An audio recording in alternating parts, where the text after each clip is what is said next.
So in the past few weeks I did a test. It's not a school entrance exam test, but a test on the theory of right and left in some animation. But it seems that this is already a common form of directing for Japanese animation, even though not many people realize it. You're gonna get it once we break this down, because if you're an animator, this one's for you. This is one of those fundamentals, super basic, but strangely invisible to most people, especially the naturals. I'm tripping balls. We're talking balls the size of a billy goat. Don't ask me how I know what they look like, it's a long story. Well, those gifted animators who seem to nail shot character focus effortlessly, for them, this technique is like breathing. They don't even realize they're doing it.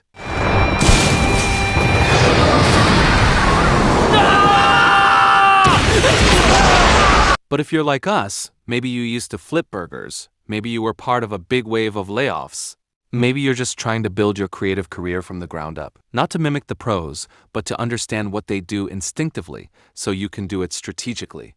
Let's restart it. でも着替えたりするだろ? So those who are naturally gifted with this skill will unconsciously place vulnerable characters on the left side of the frame. Why? Why does it have to be the left? Why does the sad Nina have to be on the left side of the frame? Why do Nina's friends who are sad to see her sad have to be on the left of the frame too? So, if you try to rewinding this video back to the previous 10 seconds, what will you do to make that happen? Whether you're tapping twice or dragging the timeline bar, everything is associated with the left side of the frame. You know, memory is vulnerable. When you try to remember something, you arrange the visual fragments close together to find what you saw and felt in your memory.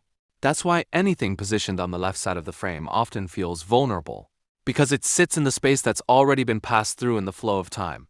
It's not just about crying when Koharu feels lost and uncertain about something. The left side of the frame creates a relatable sense that reflects what she's going through. That's why left to right progression is something you should always keep in mind when creating content.